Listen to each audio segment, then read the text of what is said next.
পাঠালে, পেঁয়াজ না পাঠালে যে কাঙালি দেশ না খেতে পেয়ে মরে যাবে, সে বাংলাদেশে আবার এত বড় বড় কথা। আপনাদের পেট্রোল বর্ডার বন্ধ হয়ে যাবে, আপনাদের একটাও পেঁয়াজ আর একটাও ডিম যাবে না, এটা মাথায় রাখবেন। বাংলাদেশ তো নেই আমার পকেটে এই মুহূর্তে।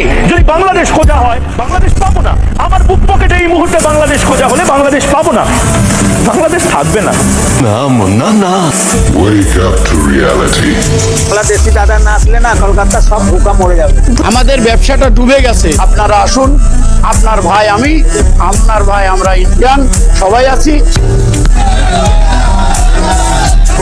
बाप की चटी फटी पड़ी है, घर में चूल्हे नहीं जल रहे, अब बेटा बोले मोदी मोदी। বসে পড়েছে কলকাতার ব্যবসা। দম্ভ দেখিয়ে ভারত বাংলাদেশকে যে শিক্ষা দিতে চেয়েছিল, উল্টো তারাই শিক্ষা পেয়ে গেছে।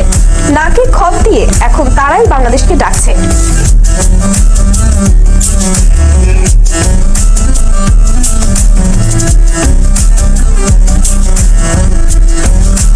ব্যবসায়ীরা বলছেন এই অবস্থা চলতে থাকলে আগামী জানুয়ারির মধ্যবর্তী সময়ে অনেক ব্যবসা প্রতিষ্ঠানকে তালা ঝোলাতে হবে।